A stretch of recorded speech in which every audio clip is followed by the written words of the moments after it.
saylici baa ka mid ahaa madaxweynaha hadda talada haya Muuse Biixi baa ka mid ahaa waxaa ka mid ahaa Maxamuud Xaashi waxaa ka mid ahaa Maxamed Cabdullaahi Omar oo markii dambe noqday wasiirka arrimaha dibadda waxaa ka mid ahaa Xirsi oo markii noqday wasiirka madaxtooyada waxaa ka mid ahaa marwada madaxweynaha oo iyadana goob joog ahayd rag badan oo saxaafadda ka socday sida Farxaan Xaaji Cali oo kaleeto iyo milkiilaha Holkim jiito nasiib darro uu ka soo degi karo waa Soomaaliland waxay ahayd inuu dhammaadkii sanadkii hore uu berbera soo gaadho hase yeeshee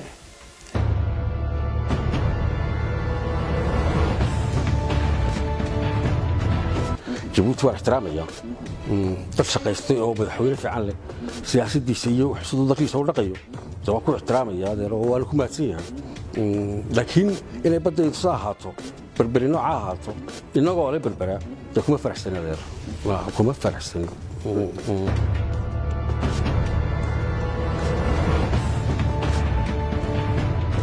ilaa heer bay gaarsiisantay si dawladuhu u ilaaliyaan markay suuqa xogta ka shaqeeyaan ما هو كلي إن لجوه هرتجي ينقف لاحرة أما كوح لاحرة أو جناحسي لاحرة أديك أما نوع جناحسي وحصصات جناحسي هذا ممنوعة إن عيب هالأديك وده بحين يسايسكو بيرته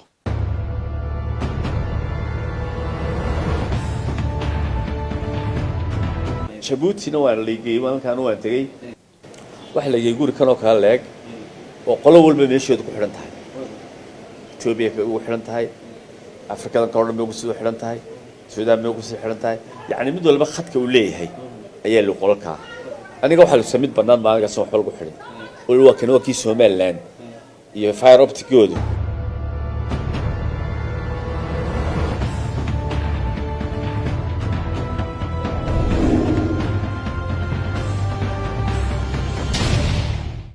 safarada aanu ku baadi goobayno cadaymaha iyo shakhsiyaadka xaqiiqada xogtani khusayso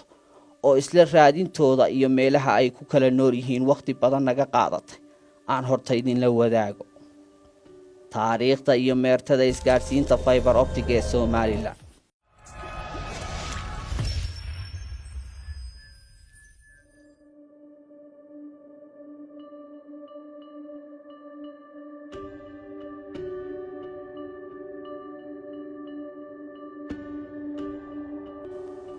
sidaan hore u soo sheegnay kadib kolkii la go'aansaday in Afrika dalalkaasi ka midka ah la gaarsiiyo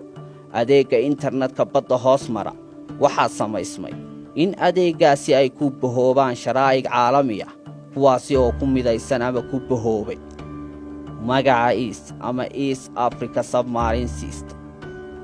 shirkadda loogu yeedho magaceeda Delcom waxay ka mid ahayd shirkadii ku bahoobay East ee xadhkahaasi fiber optica u qoondeeyay in magaalada berbera noqoto stationka ama saldhigga fiber optica ee bariga Afrika dhammaadkii sanadkii 2004 ayaa shirkaddii Delcom bilowday qorshahaasi lagu doonayay in Soomaaliland oo leh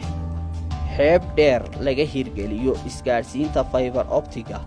ayna xarun isgaarsiineed ama xarunta ICT-ga ay u noqoto magaalo xeebeedda berbera taasi waxay ahayd fursad weyn oo qiimo iyo ahmiyad xooggan u samaynaysay Soomaaliland guud ahaanteed gaar ahaanna waxay magaalo xeebeedda berbera ka dhigaysay xarun weyn oo wax ku ool u ah horumarka isgaarsiinta ganacsiga iyo xiriirka Afrika iyo adduunyadaba si dhowna u caawinaysay tayaynta iyo horumarinta kaabayaasha dhaqaale iyo ganacsiga Soomaaliland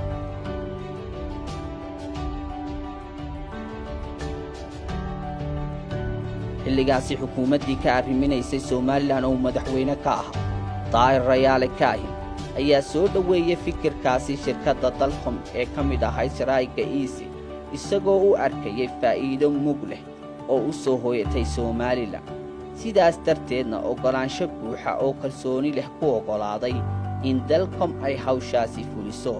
iyadoon wax koota ah loogu xidhin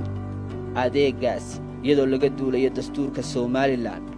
oo kootada xaaraantimeeyay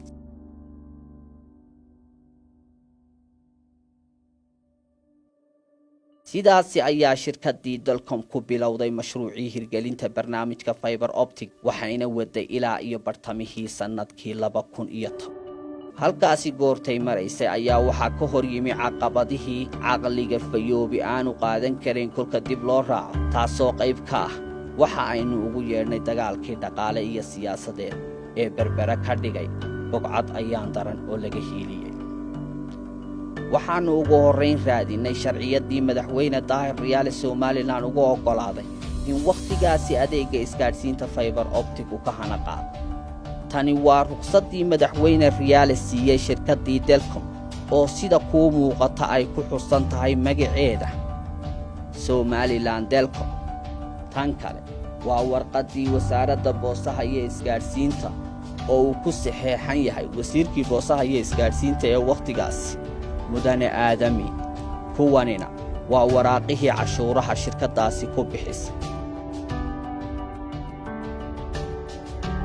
helitaanka caddaymahaasi kadib waxaannu tagnay dhismaha isteyshankii berbera laga dhisay ee shirkaddaasi doonaysay inuu noqdo midka ugu weyn bariga afrika inkastoo dhismuhu leeyahay qaybo andargarowna ama dhulka hoostiisa oo aysan noo suurtagelin inaannu gudaha u gallo haddana cagta waxaannu soo dhignay halkuu kaga yaallo xeebta berbera intaasi kadib waxaannu gudagallay raadinta madaxii ugu sarreeyey shirkaddii delcom somalilan maxamed axmed jaamac waxaan raadinnay taleefankiisii kolkaannu la samaynay xidhiidh ee aannu khadka taleefanka ku helay wuxuuna noo sheegay inuu 3 maalmood kadib magaalada muqdisho ee dalka soomaaliya imaan doono isla markaana joogi doono iyada lafteeda wakhti aad u kooban inaannu muqdisho ugu nimaadno ayaannu door bidnay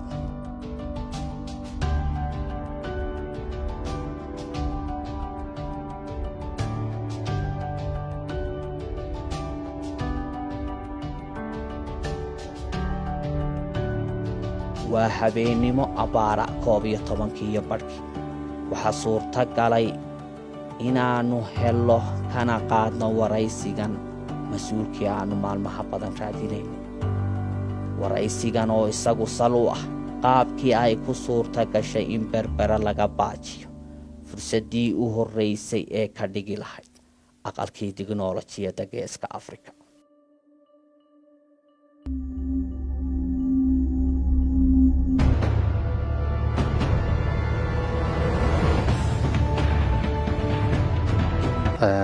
sida aan xasuusto waxay igu dhalatay 2004 markii aan qorsheeyey inaan dhiso 2 maxadadood oo qaybiya internetka kaas oo ugu talagalay maxadada koowaad inay noqoto magaalada berbera mudday qaadatay in fikirkaas loo bedelo ama la dhaqangeliyo waayo ficil ahaantiisu ma sahlanayn mid la dhiso tiknoolajiyad oo qaali ahayd shaqada loo baahnaa oo mid aad u culus ahayd maalgelinta loo baahnaa oo mid iyadana aan aad u sahlanayn ahayd marka berbera waan bilaabay shaqadeedii 2004 aakhirkiina qorsheygu wuxuu ahaa in 2010 aan dhammaystiro isaga uu ay shaqada berbera ay ka dhiman tahay muddo 60 casha dhismihii stationka waa la dhammaystiray oo markaa wuxuu ku dhowaa ama gabaabsiba waxaa dhammaystirkiisa qalabkii la dhigi lahaa oo dhan waxay soo saarnaayeen maraakiibtii lagu soo raray waxaana la sugayay bilo gudahood 60 cisho gudahood inay hawshaa ku dhammaato nasiib darro siilaanyo 2 usbuuc dooran oo aan weli xilkii la wareegin ayaa habeen gurigiisa noogu yeeray na weydiistayna aniga iyo nimankii caddaanka ahaa ee shaqada ila waday in aan fadhi la qaadano wuxuuna noo sheegay arrinta uu noogu yeeray inay tahay xilli kala guur ah oo dowladdii horena ay xilka wareejinayso dowladda cusubna ay xilka la wareegi doonto wuxuu naga codsaday in aan hakad gelino mashruuca aan wadno muddadan kala guurka macno waa noo samayn weyday inaanu joojino shaqo socota dood dheer ayaanu la galnay madaxweynaha gurigiisa annagoo fadhina waxaanu sheegnay horumarka iyo faa'iidada aanu doonayno inaan dalka ku soo kordhinayno waxaanu sheegnay sida aan rabno mujtamacaan inaan wax badan uga bedelno waxaan u sheegnay tiknoolajiyadda aan keenayno waxaan u sheegnay hay-adaha aan la kaashanayno maalgelinta intaas la-eg ee aan waddanka keenayno waxaan u sheegnay shaqo abuurka iyo aakhirkii shaqadan markaanu dhammaystirno masaalixda weyn ee shacabka reer somalilan ay ka heli doonaan mashruucaanayto leh la dhisayo sidaa waxaa muuqatay inuu madaxweynuhu uusan waxaasoo dhan u dhaganuglaynba ama oon dhegaysanaynba nin yara meel ku qafilan tala meel iga soo go'day ayuu u ekaa markaan la doodno oon ku niri bal war annagu dad ganacsatahaanu nahay dhisaya shaqo horumar waddanka u keenaysa wuxuu ka fuqi waayey ama uu ku dhegayba bal intaa yartahay kala guurkaana wax walba idiin dhammaynaye bal isuga madaxweynaha markuu idin yeedha siilaanyey adiga iyo injineeradii caddaanka ahaa ajnabigii keligii baa la kulanteen mise kulanka cid ba idinku wehelisay maya markaas shirkaa waxaa ka soo qayb galay madaxdii ugu sarreysay xisbigii kulmiye oo la oran karo waxay ahaayeen rugcadaagii siyaasadda ee xisbigaas kulmiye talada raggaas waxaa ka mid ahaa madaxweyne ku-xigeenka Zaylici baa ka mid ahaa madaxweynaha hadda talada haya Muuse Biixi baa ka mid ahaa waxaa ka mid ahaa Maxamuud Xaashi waxaa ka mid ahaa Maxamed Cabdullaahi Omar oo markii dambe noqday wasiirka arrimaha dibadda waxaa ka mid ahaa Xirsi oo markii noqday wasiirka madaxtooyada waxaa ka mid ahaa marwada madaxweynaha oo iyadana goobjoog ahayd oo shirkaasayto khidmad wanaagsanna ka samaysay markii gogasha la isugu yimid dhinaca iyagana waxaa ka socday injineeradii farsamo yaqaanadoo dhan faransiis iyo ingiriis iyo jinsiyada fara badan isugu jiray afrikaan iyo soomaali kaloo injineera waxaa kala socday maaragtay odayaashii dhaqanka ee magaalada Berbera sida Caaqil Sadiiq oo kaleeto rag badan oo saxaafadda ka socday sida Farxaan Xaaji Cali oo kaleeto iyo Milkiilaha Holkeem raggaas oo dhan baa marka waxa waaye gogasha fadhiyay oo meel qarsoodiya ma ahayn imisa casho ayuu madaxweyne siilaanya waqtiga idin qabtay markuu leeyahay anaa hawsha idin dhameeyay 30 casho ayuu dalbaday 30 maalmood wuxuu yiri aniga idin yeeraya wax idinka halaabay doonaa ma jiraan wax walbana si fiican way ku dhamaan doontaa marka waxaad yeelaysaan igu sharfa xilliga kala guurka in aad fursad yar siisaan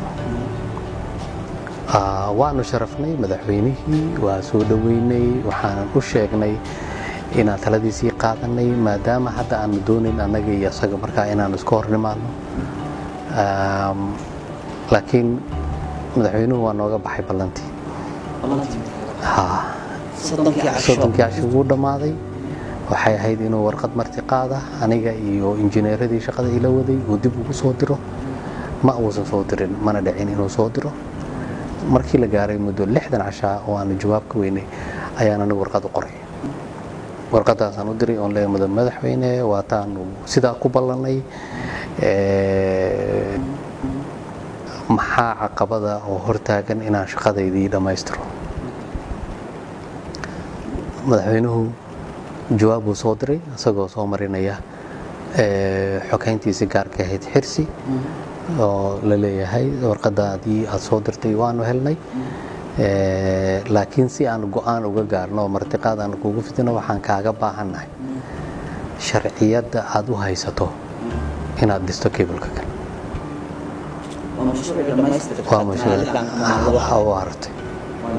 markabkii dhisayena markaasuu badda ku soo jiraa wuxuuna u soo socdaa inuu ku xirto dekadda Berbera shaqadana ka bilaaba injineeradii hore dhaca u ahaa oo u diyaar garoobi lahaa ama diyaarin lahaa hawsha laga qaban lahaa markabkaasna waa kuwii Berbera joogay oo Siilaanyo shaqada ka joojiyay madaxweynihii markaa warqadda markana loo soo diray oo uu leeyahay bal ii soo caddeeya milkiyadiinni iyo waxaad haysataan ayaanu u jawaabnay oon ku niri de sidaas sharciyadda waa tanaa xuquuqdaydu waa tanaa wax walba dowladdu naga rabtay iyo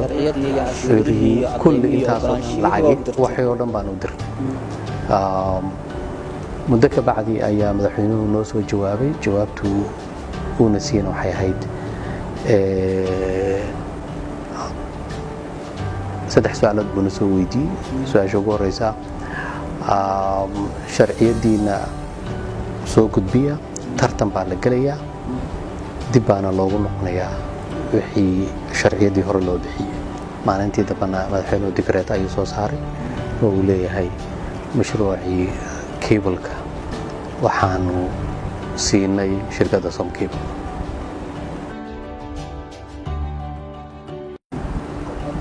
warqadda aad hadda xusayso qoraalkeeda waxaa iska lahaa Dr. Axmed Xaashi Nuur wasiirka dambe oo xilkii kala wareegay ama lagu bedelay wasiir Cabdirasaaq. warqadaasayto wuxuu u qoray shirkadda ama bahdii isgaarsiinta Easy Cable wuxuu kaloo wargelin siiyey general managerkii Djibouti Telecom oo ku wargeliyey oo uu leeyahay ilaa haddana ma aqaan sabab uu ugu wargelinayo waayo Djibouti Telecom waxay ahayd shirkad aanu iskula jirnay consortiumka Easy shirkadaha bahdaas isku kaashatay inay dhisato keebalada saamiga ay ku lahaayeen Djibouti Telecom mid leeg ayaa shirkadda Dalcomna ay ku lahayd marka niman wada shaqayn ay ka dhaxayso ayay ahayn Djibouti Telecom. wuxuu markaa wasiirku warqadiisa sayto uu ku qoray wuxuu xusay inay horta ujeedada warqadaanayto loo qorayaa inay tahay arrinta ku saabsan shirkadda Dalcom wuxuuna ku tilmaamay inaysan shirkadda Dalcom haysan wax xuquuq ah ay uga shaqayso geyga Soomaaliland. dhab ahaan waxaa xusid mudan in la ogaado xaqiiqada dhabta ah ee ku wajahan sababta keentay in internetka Somaliland oo leh baddaasi dheer uu Djibouti uga yimaado isla markaasina daafta u soo maro iyo waxa ka dambeeya amaba sababay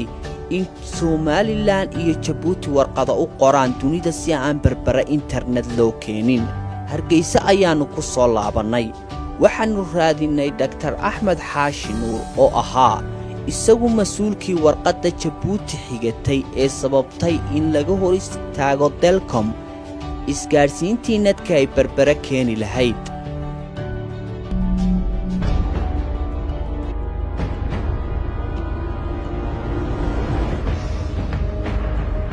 Axmed Xaashi Oday waxaad ahayd wasiirkii boosaha iyo isgaarsiinta ee xukuumadda Axmed Siilaayo waxaa jiray heshiis xukuumaddii Daahir Riyaale la gashay shirkaddii isgaarsiinta internetka ee Dalcom. heshiiskaasi wuxuu ahaa in Somaliland la keeno adeega internetka fiber optic berbera ayaana qorshuhu ahaa in la keeno oo berbera noqoto stationka bariga Afrika internet. sidoo kale Axmed Xaashi waxaa qorshaha shirkadaasi sida heshiiskeeda ku qornayd oo dabcan adiguba hayso uu ahaa in berbera noqoto hoyga tiknoolajiyadda ee mandaqada. heshiiskaas waa diideen maxaad ku diideen ama kaga hor timaadeen? waxaa ka mid ahaa runtii horta aniga iyadana saa iga horreysay oo liisan yaroo temporary la siiyay oo haystaan meesha taagan oo liisigana u dhacay waxaa ka mid ah shirkadda waxa ku qoraa 5 nin baa lahaa shirkadda 5 nin inaga hadaynu reer Somaliland nahay isku wada darba ilaa la saacanood ilaa iyo saylaco nin bay naga jiray dukumentkeedina waan hayaa de markaa taasa qodobada waxa ka mid ah de wax shirkadda inagu aynu leenahay baan ahaynba marka horeba. Axmed tiknoolajiyaddu hayb abtirsiimo iyo qabiil ay ku abtirsato midna ma laha. sidoo kale saldhigga ugu weyn ee shirkadaasi waxa uu noqon lahaa magaalada berbera taas beddelkeeda shirkadda Dalcom waxaa waraaqihii Daahir Riyaale ogolaanshaha ku siiyey ku qornayd Somaliland Dalcom. waa maxay sababta aad ku diideen bal bulshada u caday mase jirta in Somaliland Dalcom ku qornay Somaliland Dalcom ku qornay Somaliland Dalcom ma qoray Somaliland ma aan ka imaado xadhiggii shirkadda Somcable ee aad kootada ugu xidheen wuxuu ahaa inay berbere ka soo jiito iminka Axmed Jabuuti ayaa laga keenay maxaa isbedelay maya ma hayn kuma qoray sharcigu berbere laga soo jiido wuxuu ku qoray in badda Jabuuti laga soo jiido oo berbere yimaado maamkii aan waan hayay ilaa hadda wali maamkeedii Jabuuti markaa berbere uu xaggan ka soo galo ka Jabuuti keed markuu saylac joogan xagga Itoobiya uu qabto kan berbere markaa inuu si socdo Indiana shaqaalaha ka raaco ilaa koonfurta saas ku qoray laakiin inuu berbere toos kaliya uga yimaada ma ku jirin waxaa igu maqaal ah in saamileydii reer Somaliland shirkadda Delcom ku timi ay ka codsadeen Axmed Xaashi Oday inaanad mustaqbalka berbera meel kale u loogin toodana aan dhaafinin yaa ku yimi message taani ku yimaatay labeena bayid labadeena ma saaxiib oo reer Somaliland waxa la igu yidheen waxa soo nahay caynkaas oo waliba niman aad saaxiibnay maalintii leeyay macaawi arrintaas jirto waxaan ku waqtiisii marka waa baanay marka ninka igala hadlay la waxbaan ku lahaa liiska ka waayay anta ma sarna Axmed oo rano waxba kuma yaalaan baan ku meesha marka isagu si khalad ah soo doonoo fahmay muddo badan ma naawad hadal qoladii kale ka dambeysana anoo taa hore qaba bay yimaadeen aad saaxiibno kamidi wuxuu ugu Axmed markii dambe iscafanay wuxuu Axmed oo maalinta waji xun baad ugu egtay buu waa runtaa baan ku dhaana waa ka marxaati furay ma garatay marka runtii aniga labada qof ee yimidna saddex qof ee yimidna waxaan ku qancay inaanay ku jirin horta meesha liiskii hatta haday ku jiraan ma oran kareen midkiin ma oran kareen maadaama oo xukuumaddii daahiriyaal shirkaddii Delcom kooto ugu xidhin adeega internetka maxay idinku kalifay inaad adeega internetka oo dad tiro koobaniba heli karaan ama awood u heli karaan isgaarsiinta inaad 25 sanadood kooto ugu xidhaan internetkii ka Axmed Xaanse kootada fikir noocee ayaad adigu ka aaminsan tahay يارد قطار ما نجيب مقول يعني هاوش أنا دمعته ليش يو هاوش سعته أيانا نهار تكلم كمان أنا بدنا كمان نصير هاي إنه يلا أنا شقة بلعبنا وانكتري الله حرام أنا واتعج السنة إما كذا ما تعج السنة si ay u fahmaan shacabku qiimaha ay leedahay sareynta sharciga iyo waxa dastuurku u yahay heshiis bulsho intaynaan halka ka gudbin kooto ma xalaal baa sharciyan qof iyo qaran iyo mayse dan u tahay sharciga iyo qof kase keebaa sareeya dastuurka Jamhuuriyadda Soomaaliland oo ah xeerka ama heshiiska dadka reer Soomaaliland samaysteen ee ku asteeyeen sida uu noqonayo mabaadi'da ku shaqeynaya dal ahaan guud ahaan haday tahay siyaasad dhaqaale sharci cadaalad iyo difaac iyo nabadba wuxuu sheegayaa in dhaqaalaha dalku uu ku saleysan yahay mabaadi'da suuqa xorta wuxuu waajib ka dhigayaa dawladda Soomaaliland inay dejiso siyaasado iyo hanaano mar walba lagu hubinayo in suuqu nooc doonaba noqday wahaado xor waxaana fiis leeyahay free trade oo ah in tartan wax la yiraahdo jiro suuqa xorta wax lagu cabiraa inuu jiro oo xudun iyo bartilmaameedu yahay tartankuna uu ka dhaxeeyo cid wada qabanaysa adeeg ama shaqo ama hawl ganacsi ama wax soo saar ganacsi oo isku mid ah qabanaysa inta ka dhaxeeyo ayuu doonay sababaha taa loo sameeyana waxay tahay in laga cararo sida dastuurka ku qoran in dhaqaaluhu noqdo yahayntu mid ku ururta gacmaha dad yar oo ay tanaado oo dabeedna oo abuurmo kala fogaansho bulshada u dhaxaysa oo abuurto in yar oo taajirto tanaada iyo dadka intiisa badan oo ku noolaata nolol liidata oo aan dhaqaalahayn aan lahayn waxaana la tijaabiyay boqolaal sano oo dunida maanta shaqaynaysay in dhaqaalaha ku salaysan monopoly ama in qof koox loo xiro hal ganacsi oo nooc doona ha ahaadee inuu keeno burbur dhaqaale inuu keeno waqtiga dheer una sidoo kale abuuro wax loo yaqaan cadaalad darro bulsho oo bulshadu bilowdo inay u aragto in qof dhiig miiranayo dadna si ugu dambeynta iska hor keento bulshada iyo dawladnimada laftigeeda iska hor keento oo kacdoonada dhaca qaarkood waxa dhala cadaalad darro dad waxa ka dhaqaalaha ay ka dareemaan markaasi waxyaabahaas oo dhan looga hortago nidaamkeena dawliga wax ku salaysan soo qaata hadii tusaale ahaan qof loo xidho adeeg waxa qofkaasi uu bilaabayaa kow inuu dadka ku qaaligareeyo adeeg wuxuu og yahay in aan cid kale oo qofkii ka doonanaya aanay jirin ku qasban yahay mar walba inuu adiga ka soo doonto marka labaad tayadii waa xumaanaysa oo qofkii xil iskama saarayo lacagtiisa ma gelinayo soo tayadiisa kor ugu qaado sababtoo ka tayada xun baa qofku ku qasban yahay inuu isticmaalo haddaad eegtid sanadooyin ka hor habkeena isgaarsiineed isbedelka lixaad kale ku yimi wuxuu ku yiminayay mar walba tartanka ka dhexeeya shirkadaha oo shirkad waliba sida iyadu dadka u soo jiidato in tayada telefoonka lagu hadlayo mobilka lagu hadlayo noociisa ay kor u qaada si qofku ugu xidhnaado ilaa ay gaadhay in mobilkii noqdo midaad xitaa lacag ka isticmaali kartid oo kuu fududaado adduunyadaada oo dhan kusoo koobo hindisahaas ama innovationkaasi ma yimaadeen haddaan suuqu xor ahayn oo la tartamayn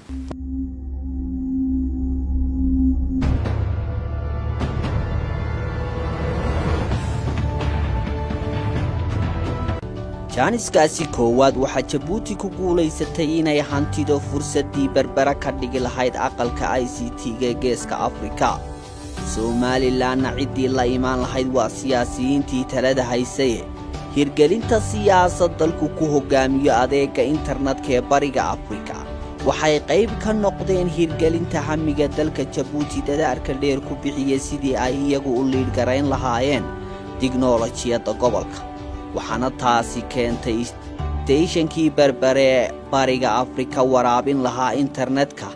in lagu beddesho qol yar oo somalilan loogu dhex sameeyey xarunta jabuuti internetka ka siiso dalalka aan badda lahayn wasiir axmed xaashi waxa uu wakhtigaasi la geeyey jabuuti wuxuu soo arkay qolkaa yar wuxuu ku doodayaa in jabuuti keliya ka faa'iidayso internetkaas cashuur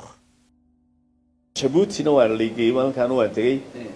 saldhig ay jabuuti leedahay jabuuti waxa jira waxay ku shaqaystaa dhimar telecommunication incomekeedu jabuuti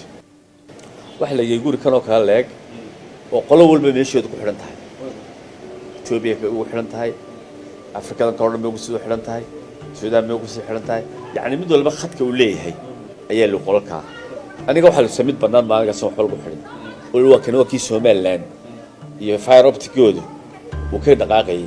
مركز عشور بقاعدة جيبوتي جيبوتي عشور تسدونيسا لكن واحد انترفيشن هو أي كل هذا متشرب اللي يقول ما أنت ما تجي runta aynu ku soo dhawaano jabuuti adigoo wasiir reer somalilan ayaa loo arkaa inaad toos u hiilisay wakhtiga inay xaqa berberi lahayd jabuuti qaadato waxaa jirtay warqad aad qortay oo jabuutina is-hortaagii telcom iyo dacwadday wada galeen ay adeegsatay warqadda waxaad u dirtay oo ku socodsiisay shirkadda xadhkaha ee isla warqadda xaqa shirkadda telcom lagu duudsiyey waxaad kaloo ku socodsiisay jabuuti axmed warqadda sheekada aad markay telcom baati ay u dheerantay su'aalaha inta ka badan deegada ma runta ayaa tii may waxaas waa internal wasaaradda nidaam wasaareed baa ka police take out intaadeenan sidaan moodayay badeegu yar noqon weydaniyo may waa warkii imka waxaan say cajalada ka masax waxaan cajalada kaaga masaxaa si aan bulshada meeshan adigu waraysanaysaa waxa weeye waa si yar hoos oo personal interest adigu waraysanaysaa anaga dan qaran baad moodayay adigu waraysanaysaa axmed dan qaran maxaad u taqaan warqadaan teedo aan qornay TV-da lagu warqad maxay kaaga ku gubaysaa waqtigeedu uu dhamaaday dawladeedu way dhamaatay hadda xafiiskayga laga xaday anigu markii baan jeclay hore la xaday laakiin markii dambe waxay noqotay in uma doogaan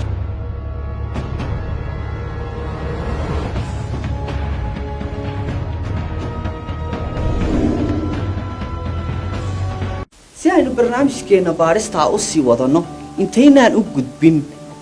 shakhsiyaadka kale ee xogahani khuseeyaan ama aynu wax ka weydiin doono baaritaanka barnaamijkan shirkadda telcom oo sida idiin muuqata ay shareholders ka ahaayeen ugu yaraan 3 qof oo reer somalilan ah maxamed axmed jaamac waxa uu ka soo jeedaa isagu Soomaaliya garoowe ama muqdisho kay doontaba ha ahaatee shirkadaas waxyaabaha xukuumadda Soomaaliland xukuumadda madaxweyne Silaayo oo cuskatay waxay ahayd inay tahay shirkad ajaaniba hadiiba tiknoolajiyada ama isgaarsiintu ay tahay hayb iyo qabiil ayaa waxa isweydiin mudan sababta shirkadda isgaarsiinta ee Somtel oo leeyahay hal qof oo Soomaaliland u dhashay ay uga hawl gasho ama taawarada iyo isgaarsiinta internetka iyo telefoonada ay ugu gudbisay garoowe gaalkacyo jubbooyinka ilaa iyo muqdisho tiknoolajiyadu iyo maalgelinteedu midab ma laha qabiil ma laha diin ma laha jinsiyad ay ku abtirsato oo leeyahay jinsiyadaas ay ku abtirsataa ma jirto laakiin waxa ilaa hadda la garan waayay madaxdii u dhalatay inay garan waayeen muhiimadda dhaqaale,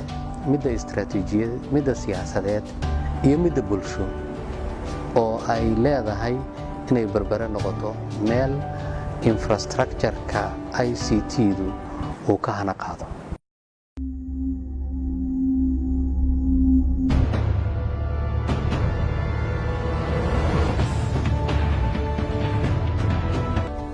dadweynaha xogahani ka daahan yihiin laftoodu wax sawirah kama haystaan tiknoolajiyadda, waana sababta iyana sii sahashay in lagu qanciyo shirkad hebla Somaliland lagama laha ama waxa ku jira qof dhashay magaalooyinka Garowe iyo Muqdisho. sidaasi darteedna shirkadda Djibouti Telecom Somaliland ku keentay internetkaasi iyagoo isticmaalaya magaca Sam Cable oo bulshadu aaminsan yihiin inuu mulkiyadeeda leeyahay hal ganacsade oo Somaliland ka soo jeeda dhalasho ah. taasi waa waxa loogu yeedhayaynu oran karnaa governance. hase ahaatee kolkaad ka timaado siyaasiyiinta Somaliland ee Djibouti qaybta kala qaatay fududaynta hawshaas iyo ganacsatada laftoodu weerka u xidhay, waxaa meesha ka saaraysa tani waa caddaymaha lahaanshaha internetka Somaliland u qabto in dalka laga leeyahay. waxaad booqataa bogga shirkadda Djibouti Telecom, halkan akhri Djibouti waxay internetka u sii gudbisay Somaliland iyo Ethiopia. iyada lafteeda ayaana maalgelisay labadaasi mashruuc oo ay Djibouti ugu kala magac dartay Djibouti Ethiopia iyo Djibouti Somaliland. kadib kolkii isku daygaasi lagu guuldaraystay in Berbera laga hirgeliyo, shacabka Somaliland ay weli ka cagacad yihiin helidda internet noloshooda wax ka bedela. waxaa sii xoogaysatay baahida internetka fiber optiga dalku u qabo, waxaana xadhigii Djibouti si toos ah qayb uga noqday suuqii qaaliga iyo awood yarida ahaa ee internetka.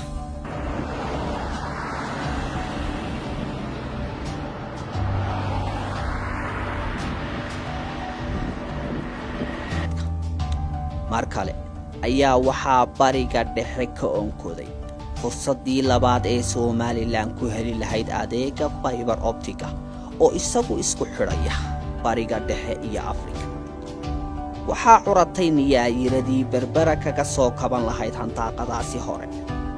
dabayaaqadii sanadkii 2015 ayaa waxaa Somaliland heshay fursadda ah in adeega casriga ee fiber optiga xadhig caalami toos Berbera u yimaado. dalka Cumaan wuxuu ka mid yahay dalalka xadhkaha ugu badan ee fiber optigu ay maraan. shirkadda isgaarsiinta sandalada Cumaan ee magaceeda loo soo gaabsho Cumaantel iyo shirkadda isgaarsiinta Somaliland ugu tunka weyn ee Telesom ayaa galay heshiis ka dhigaya bahwada. Cumaantel waxay ku dhawaaqday inay dhisayso khadka fiber optiga ee badda hoos mara, kaasi oo isku xidhaya adduunka intiisa kale iyo Somaliland, isla markaasina loo sii gudbin doono ku talagalka dalalka aan badda lahayn ee ay ka mid tahay Ethiopia. waxaa si rasmi ah shirkadda Telesom u gashay heshiiskaasi. mashruucaasi oo la yiraahdo The Gulf to Africa G2A ayaa ah kan isku xidhaya bariga dhexe, Afrika iyo caalamka intiisa kale, iyadoo laga ambaqaadayo baahiyaha qaaradda Afrika ee internet xawaarihiisu sareeyo. Telesom waxay ogolaansho ka heshay waqtigaasi xukuumadda Somaliland, kaasi oo ay ku hawlgashay. sanadkii 2016 waxaa bilaabmay sahankii xadhigaasi Berbera lagu soo gaarsiin lahaa, oo muddo 6 bilood ah khuburada dunida u qaabilsan dhigista xadhkaha badda hoos mara ay ka shaqaynayeen qorshaha dhigista xadhigaasi, dhinacyada ilaalinta ammaankiisa, xanantirka dariiqa badda hoosteeda ee uu Berbera u soo mari doono, iyo waafajinta navigation-ka ama shuruucda badaha. waxaa kaloo la gudagalay dhismihii stationka xadhigaasi ee Berbera, waxaana soo dhammaaday sahamintii. magaalada Berberana waxaa soo gaadhay maraakiibtii caalamiga ahayd ee shaqadaasi fulinaysay, halka markabkii xadhigaasi dhigayena uu soo dhex jibaaxayay badweynta. mar kale waxaa aloosmay dagaalkii ka dhanka ahaa siyaasadda iyo dhaqaalaha Somaliland, waxaana wejigani midkaasi hore kaga gadisan yahay. mashruucan xukuumaddii fasaxday ayaa u tafahaydatay isna joojintiisa.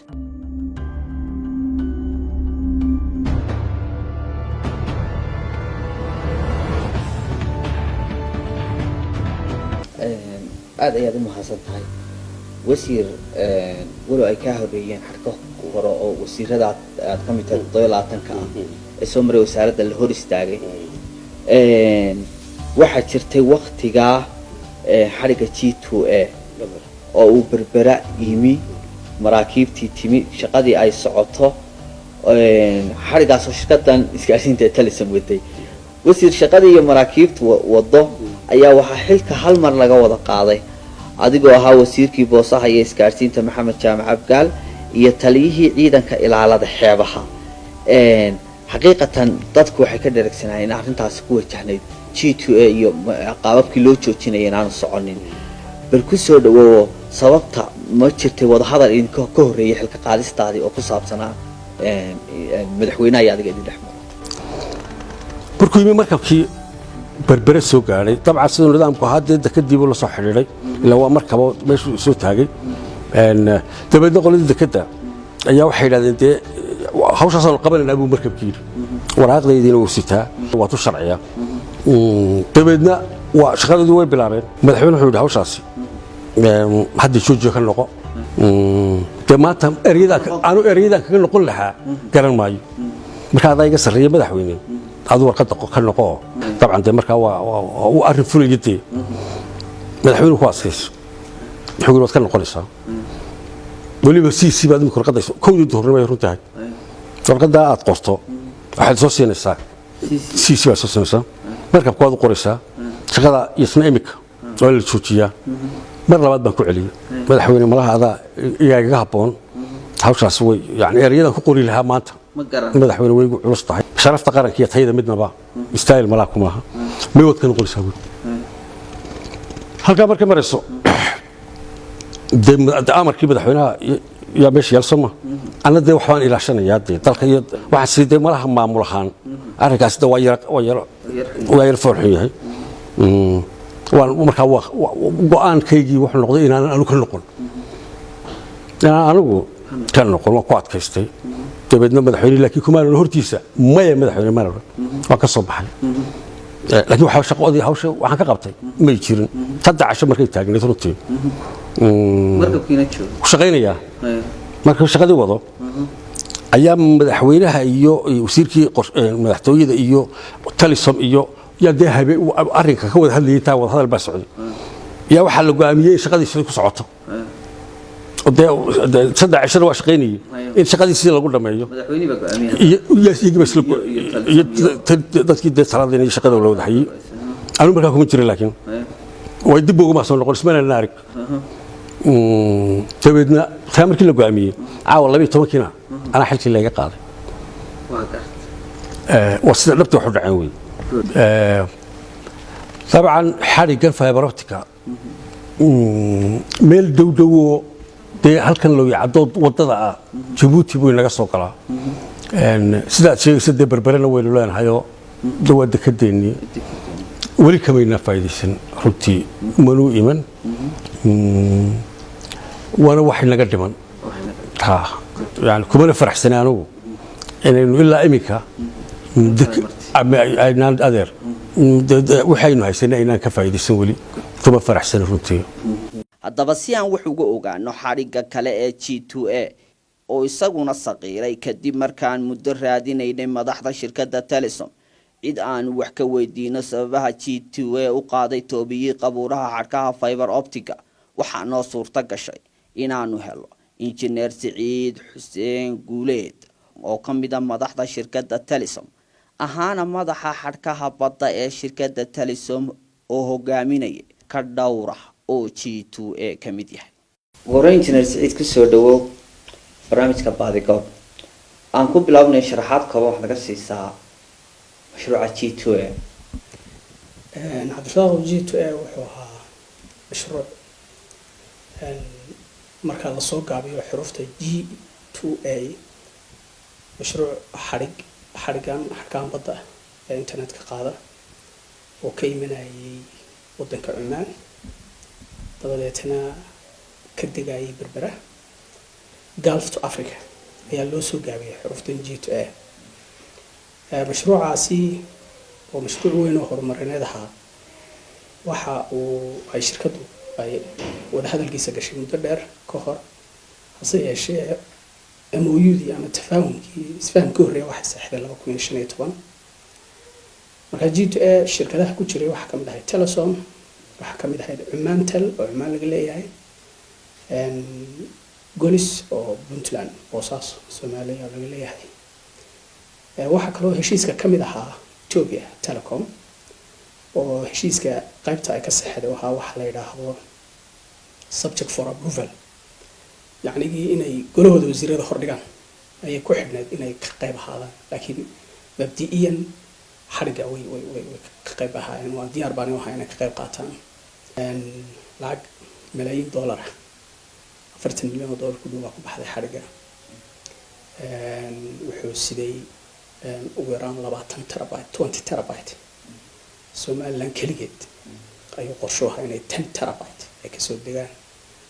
دانسيرو فو 10 ترابايت كو قياسه حويان كينيا oo terabytes badan yaalaan wadanka dhan wax 1 terabyte ayuu isticmaalaa marka berbera 10 terabyte la keeno waad fahmi karaysaa marka G2A sidaas waxa taariikh ahaan maapka maartay xarkaha dunida ku jira waqti bal tanaan gudbinin muxuu faa'iido u soo kordhinay wadanaha Soomaaliland xariga G2A أتفق والله صعطة الميديا ذاك وشرتان إنترنت الآن حبيت مشقين يعني نورشين هذا التلفون تاعي هذا تاعي إيميل لدرو هذا تاعي سوشيال ميديا أو ضدكوا انترتينمنت يو أقوم كروسي وحياة استعمالها هذا جناس تاعي هذا دولة يو حدود ماركتي سياسة يو ميت جناسي يو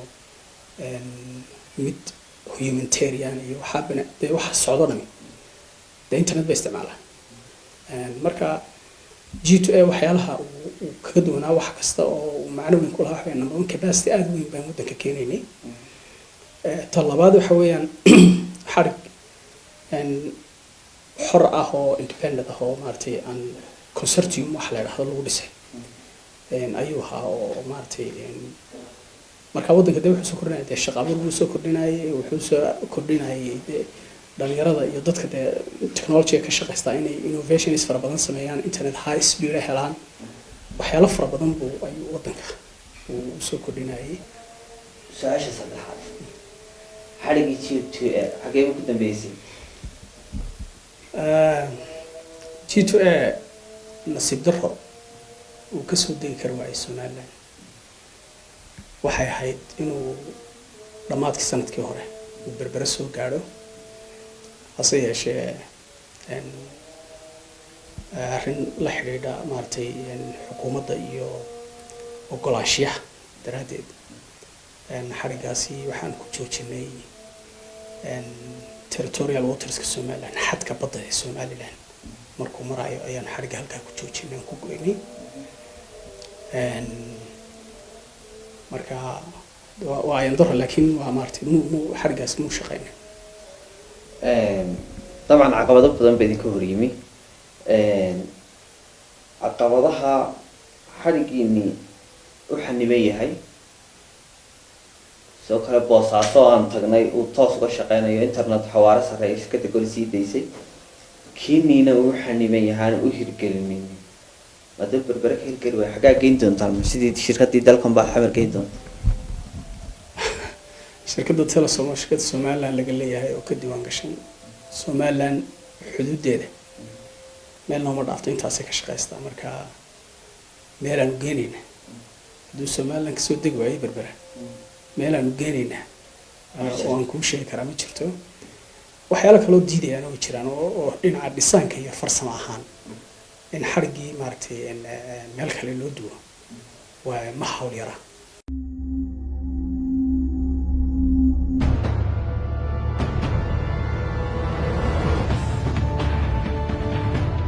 ma ogtahay in kootada shirkadda Sam Cable aanay ku cadayn waraaqdii madaxweyne Siilaan ee shirkadaasi ugu ogolaaday xadhigga badda hoos mara ee fiber optiga oo ah tan halkan adinka muuqata ma og tahay in xeer number 50 oo ah xeerkii isgaadhsiinta Somaliland ee 2011 inaanay meel laba kaga oolin wax koota ah oo samkayba loo xidhay sida mar kale ku cad waraaqda madaxweynaha wuxuu bixiyay ogolaansho xadhigga badda ah waxa isweydiintu tahay samkayba xadhig badeed ayay keentay mise xadhig berri oo Somaliland waa landlocked sidee bay ku dhacday in xadhigga badda loo xidho muddo 25 sannadood ah iyadoo waxa kaliya ilaa maanta ay ka ganacsato shirkadaasi yahay xadhigga berriga isla markaasina shirkadihii kale ee berbera dunida ka dabageyn lahaa xadhkahoodii sabab lii ugu xabaalan yihiin biyaha hoostooda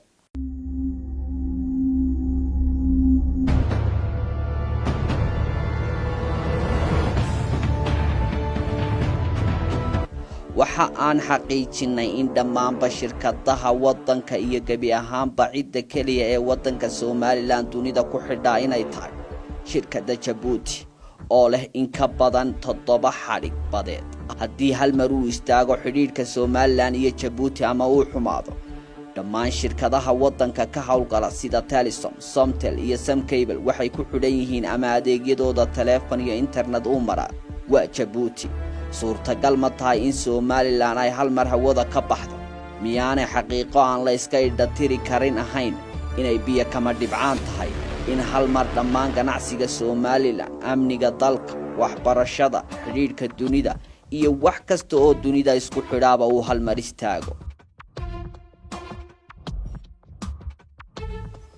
aan dibadin xasuusiye waxa aan fogeyn markii sanadkii hore dalka Soomaaliya xadhigga taga ee iisay uu jaray markabku waxa xamuulka qaada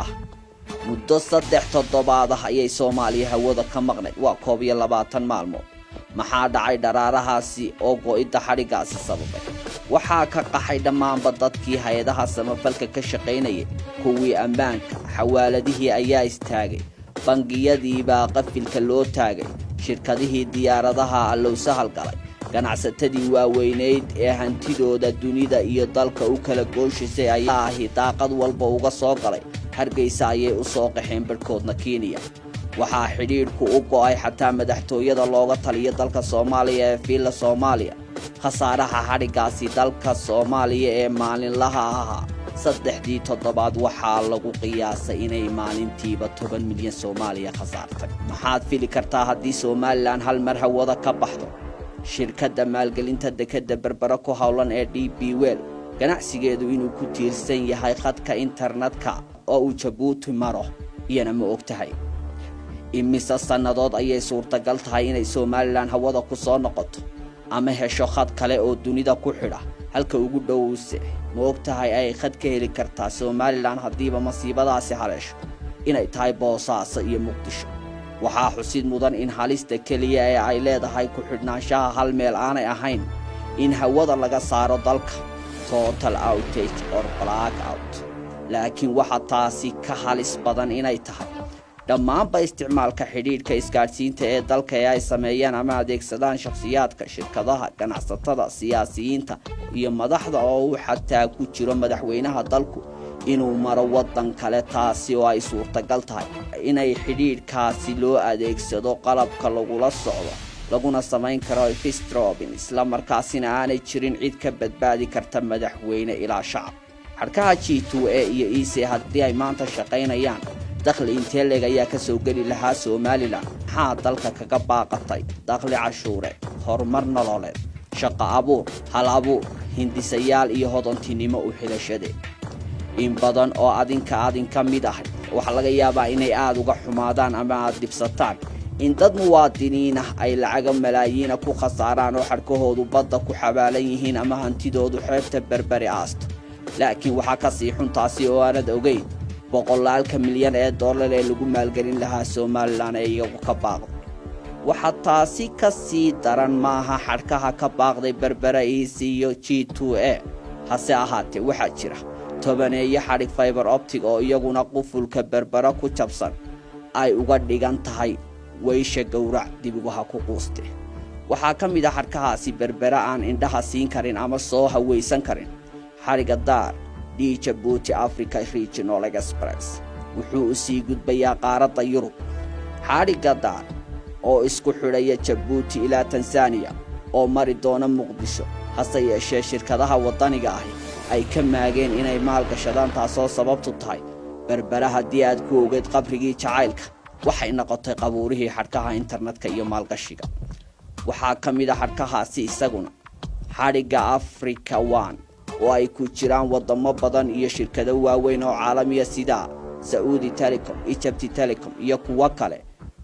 wuxuu ka degayaa muqdisho berberana indhaha oo ay siiyaan iska daaya uma soo hanqaltaagi doonaan waxaa ka mid a xadhigga BIS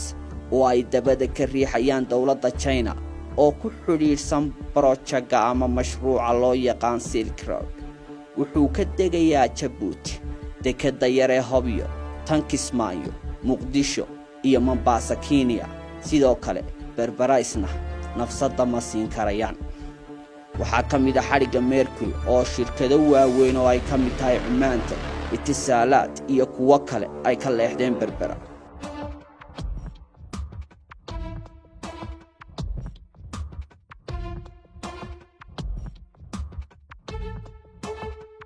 sida idin muuqata waxaanu tagnay berbera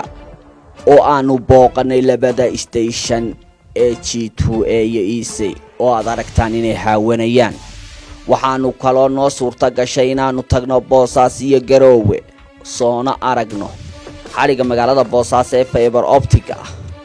xeebaha gobolka berbera qatan berbera waxay u muuqataa inay u baxayso heestii ahayd dadkii maaniga ka hadhay